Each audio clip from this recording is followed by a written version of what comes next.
ரீசெண்டாக இந்தியா ஃபுல்லாக ஒரு பிரேக்கிங் நியூஸாக இருக்கிறது, சல்மான் கானை போட்டுதல்ல ஒரு 2 பேர் அவங்க வீட்டுக்கிட்ட போய் அவங்க வீட்டை நோக்கி சுட்டிருக்காங்க.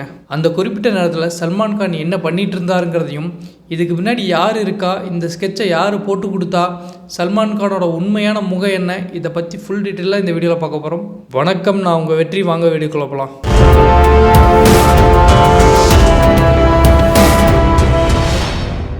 ரீசெண்டாக விக்கி குப்தா, சாகர் பால் இவங்க 2 பேர்த்தையும் மும்பை போலீஸ் அதிரடியாக அரெஸ்ட் பண்ணியிருக்காங்க. இதுக்கான காரணம் என்னன்னு பார்த்தீங்கன்னா, சல்மான் கானை கொல்ல இவங்க 2 பேரும் ஸ்கெட்ச் போட்டிருக்காங்க. ஸோ 2023 சல்மான் கானுக்கு Y+ செக்யூரிட்டி கார்ட்ஸ் சேஃப்டியாக இருக்காங்க.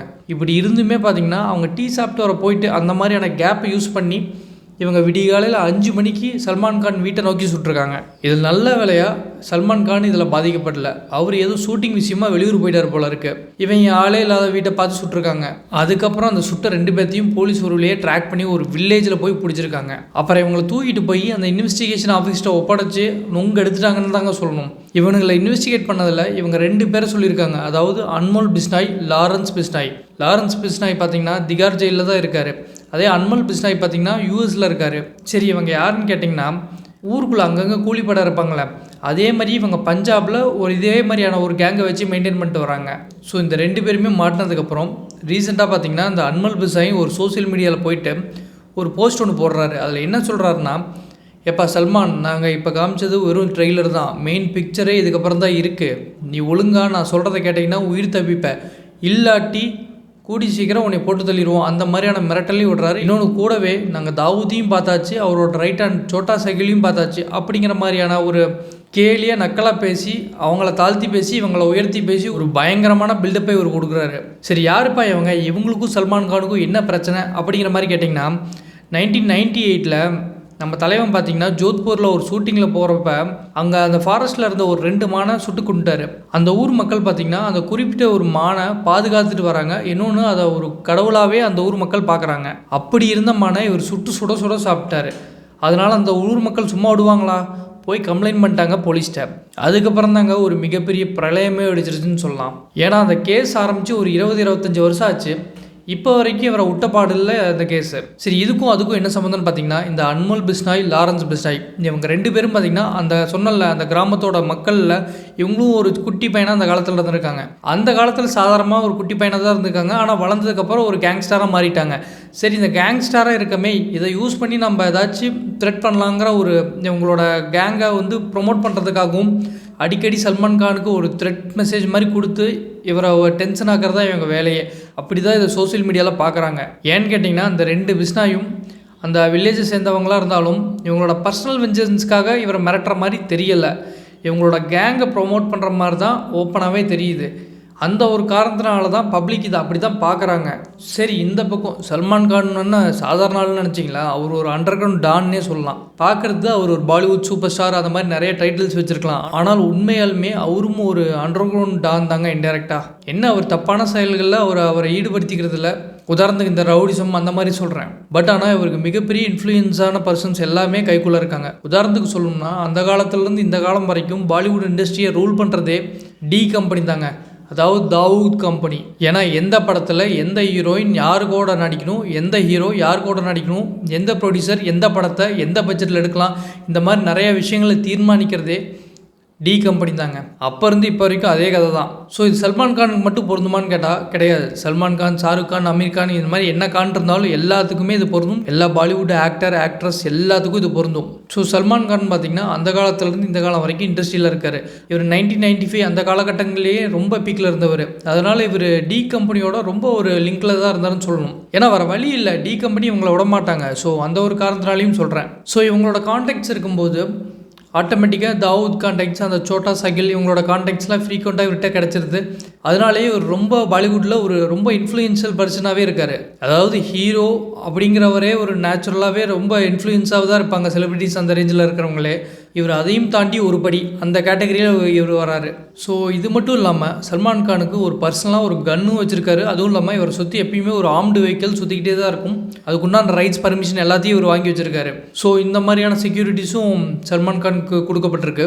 ஸோ ரீசெண்டாக நடந்த இன்சிடென்ட் பற்றி அவங்களோட ஃபேமிலி ரிலேட்டிவ்கிட்ட கேட்டதுக்கு, அது ஏதோ பப்ளிசிட்டிக்காக யாரோ பண்ணியிருக்காங்க அப்படிங்கிற மாதிரி தான் அவங்க சொல்கிறாங்க. இருந்தாலும் அவங்களோட குறிப்பிட்ட ஃபேமிலி மெம்பர்ஸ் பார்த்திங்கன்னா உண்மையாலுமே கிடையாது. இதை நாங்கள் ரொம்பவே சீரியஸான இஷ்யூவாக தான் பார்க்குறோம். ஏன்னா எங்களுக்கே வெளியில் போகிறதுக்கே பயமாக இருக்குது. எங்கள் பையனுக்கும் பாதுகாப்பு இல்லை. அந்த மாதிரியான ஒரு தகவல்கள் தான் வெளியே வந்துட்டுருக்கு. அவங்க ஃபேமிலியுமே சுத்தமாக இதில் ஹாப்பியாக இல்லைங்க. அண்ட் தென் மகாராஷ்டிராவோட சிஎம் ஏக்நாத் சிண்டே பார்த்திங்கன்னா ஃபோனில் சல்மான் கான்கிட்ட பேசி, என்ன சல்மான் உங்களுக்கு உடம்பு பரவாயில்லையா அப்படி இப்படிங்கிற மாதிரி விசாரிச்சுட்டு, உங்களுக்கு தேவையான எக்ஸ்ட்ரா பாதுகாப்பை நாங்கள் வழங்குற மாதிரி எக்ஸ்ட்ரா செக்யூரிட்டியை இவருக்கு கொடுத்துருக்காரு. ஸோ 1998 குறிப்பாக என்ன நடந்துச்சுன்னு பார்த்தீங்கன்னா, இவர் ஃபாரஸ்ட்டில் இவரோட ஜிப்சி வண்டி எடுத்துகிட்டு போயிட்டுருக்காரு. அப்போ 2 மான் பார்த்தீங்கன்னா ரோட்டை கிராஸ் பண்ணி போகுது. அப்போ இவரோட கன் எடுத்துகிட்டு டொப்புன்னு 2 அடி போட்டுறாரு. அதில் 2 மானுமே செத்துறது, ஸ்பாட் அவுட் ஆயிடுது. பட் இவங்க மேலே Indian wild life protection act 1972 எல்லாத்து மேலேயும் பாயுது. சல்மான் கான் மேலேயும் சரி, இவங்களோட கோ ஆக்ட்ரஸ் மேலேயும் சரி, எல்லாத்து மேலேயும் இந்த கேஸ் பாயுது. இந்த கேஸில் பார்த்தீங்கன்னா குறிப்பாக ஒரு சில பேர்த்த மட்டும் ரிலீஸ் பண்ணிட்டு இருக்காங்க. அது யாருன்னு பார்த்தீங்கன்னா சைஃப் அலி கான், சோனாலி பன்ட்ரே, நீலம், தபு இவங்கெல்லாம் கூட இந்த கேஸில் மாட்டியிருந்திருக்காங்க. ஆனால் இவங்களை ரிலீஸ் பண்ணியிருக்காங்க. என்ன காரணம் பார்த்தீங்கன்னா, இந்த சல்மான் கான் 2 மானையும் எடுத்து கண்ணெடுத்து சுட்டப்ப அந்த ஊருக்காரர் ஒருத்தர் ஓரமாக உட்காந்து கக்கா போயிட்டு இருந்தார். அவர் தான் பூனம் சந்த் பிஸ்னாய். இவர் கோர்ட்டில் போய் ஜட்ஜையா சல்மான் கான் மட்டும் தான் எடுத்து சுட்டாரு, மித்தவங்க எல்லாமே தெரிஞ்சு ஓட்டினாங்க அப்படிங்கிற மாதிரி ஒரு ஸ்டேட்மெண்ட்டை கொடுக்குறாரு. இவர் ஸ்டேட்மெண்ட்டை ஏற்றுக்கிட்ட ஜட்ஜையா பார்த்தீங்கன்னா பெனிஃபிட் ஆஃப் டவுட் அந்த அடிப்படையில் மித்த எல்லாத்தையும் ரிலீஸ் பண்ணிவிட்டு சல்மான் கானை மட்டும் அக்யூஸ் 1ங்கிற லிஸ்ட்டில் சேர்த்திடுறாங்க.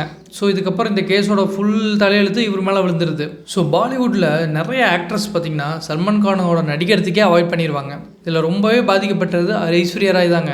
1998 அப்புறம் சல்மான் கானும் ஐஸ்வர்யா ராயும் ஒரு லிவிங் டுகெதரில் தான் இருந்தாங்க. ஒரு 2-3 வருஷம் அப்படியே தாங்க ஓடிச்சு. அதுக்கப்புறம் ஒரு பிரேக்கப். அந்த காரணத்தினால அதுக்கப்புறம் 2 பேருமே விலகி போயிட்டாங்க. ஸோ இந்த மாதிரி நிறைய ஆக்ட்ரஸ் சல்மான் கான் கூட நடிக்கவே யாரும் முன் வரதில்லை.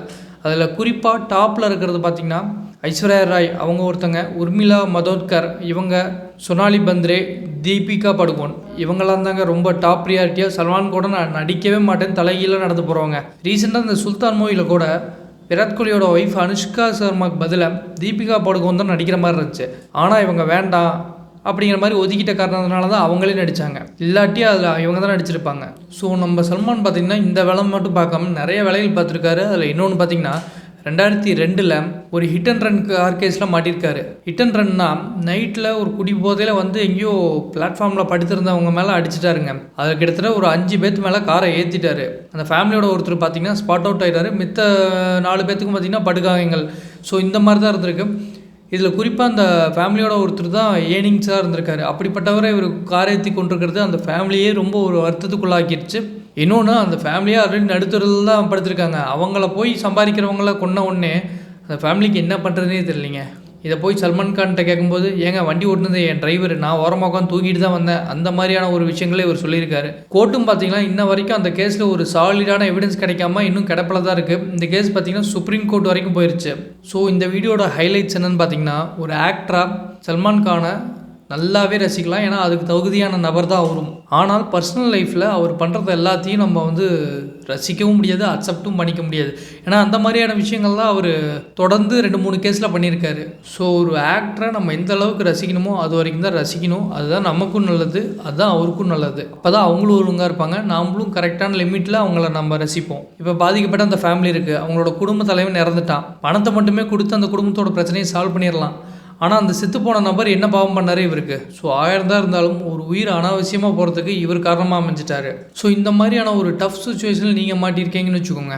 அதாவது சல்மான் கான் பிரச்சனையை விட்டுருங்க, வாழ்க்கையில் உங்களுக்கே ஒரு பிரச்சனை வருது, அது தவிர்க்க முடியாத பிரச்சனையாக இருக்குது. ஆனால் தப்பு நீங்களே பண்ணல. ஆனால் நீங்கள் ஒரு சாதாரண ஒரு ஜென்ரல் பப்ளிக், இந்த மாதிரி இடத்துல நீங்கள் என்ன பண்ணணும்னா, சம்மந்தப்பட்ட நபர், அதாவது உங்கள்கிட்ட யார் பிரச்சனை பண்ணுறாங்களோ அவங்ககிட்ட டைரெக்டாக பேசுங்க, பேசி பிரச்சனையை தீர்க்க பாருங்கள். இது ஒத்து வரல, இவன் வாண்டடாக ஒரு வாரத்துக்கு ஒரு வாட்டி பிரச்சனை வரான், இல்லை 2 வாரத்துக்கு ஒரு வாட்டி பிரச்சனை வரான், நம்ம வீட்டில் இருக்கும்போது பிரச்சனை வரான், இல்லாத போது பிரச்சனைக்கு வரான். அது நம்ம பக்கத்து வீட்டுக்காரனாக இருக்கலாம், இல்லை எதிர்த்த வீட்டுக்காரனாக இருக்கலாம், இல்லாட்டி ரிலேட்டிவாக கூட இருக்கலாம். இவங்ககிட்ட ஃபஸ்ட்டு நீங்கள் பேசணும். பேசி பிரச்சனையை புரிய வச்சு நீங்களே பேக் ஸ்டெப் வந்துடுங்க. பரவாயில்ல, அவனே பெரிய ஆளாக இருந்துட்டு போட்டும், பரவாயில்ல, தப்பு இல்லை. அதை மீறி தொடர்ந்து தொந்தரவுகள் வருதுன்னா நீங்கள் போய் உடனே போலீஸ்கிட்ட கம்ப்ளைண்ட் பண்ணலாம். போலீஸ்கிட்ட கம்ப்ளைண்ட் பண்ண உடனே போய் உங்களோட லோக்கல் சேர்மன் யாரோ இல்லாட்டி கவுன்சிலர், இவங்க 2 பேர்த்தில் யார்கிட்டையோ ஒன்று நீங்கள் இது மாதிரி உங்கள் பிரச்சனையை சொன்னீங்கன்னா அவங்களும் போலீஸும் கலந்துக்கிட்டு உங்களுக்கு ஒரு நல்ல சுமூகமான முடிவை பண்ணி தருவாங்க. ஏன்னா நீங்கள் நினைக்கலாம், அவங்ககிட்டலாம் போனால் ஏதாச்சும் ஒன் சைடாக போயிடுச்சுன்னா என்ன பண்ணுறது? நீங்கள் அதான் ஒருத்தர்கிட்ட மட்டும் போகாமல் 2 பேர்த்துக்கிட்ட போய் நில்லுங்க. அப்படிங்கும்போது உங்களால் ஆட்டோமேட்டிக்காக அவங்க 2 பேருமே பேசி உங்களுக்கு ஒரு நல்ல ஒரு ஃபேவரான சொல்யூஷன், உங்களுக்கும் பிரச்சனையை தீர்த்து கொடுப்பாங்க. பிரச்சனை வரவங்ககிட்டையும் வான் பண்ணி திருப்பி அமுச்சு விடுவாங்க. அவங்களும் அவங்க வேலையை பார்க்கலாம், நீங்களும் உங்கள் வேலையை போய் நிம்மதியாக பார்க்கலாம். ஸோ இந்த மாதிரி நீங்கள் திங்க் பண்ணும்போது உங்களுக்கு வரக்கூடிய பிரச்சனைகளை நீங்கள் ஈஸியாக சால்வ் பண்ணி ஒரு நிம்மதியான லைஃப்பை நீங்களும் வாழலாம், உங்களை சுற்றி இருக்கிறவங்களையும் க்ரியேட் பண்ணி கொடுத்துடலாம். சரிங்க, நம்ம இந்த வீடியோட எண்டிங் கொண்டோம். இந்த வீடியோ உங்களுக்கு பிடிச்சிருந்தா எனக்கு லைக் பண்ணி, ஷேர் பண்ணி, சப்ஸ்கிரைப் பண்ணி உங்களோட ஆதரவை தெரிவிங்க. இந்த வீடியோ பற்றிய கருத்துக்களே கமெண்ட்டில் சொல்லுங்கள். நாளைக்கு ஒரு சூப்பரான வீடியோவில் உங்களை பார்க்குறேன். நன்றி, வணக்கம், வெற்றி.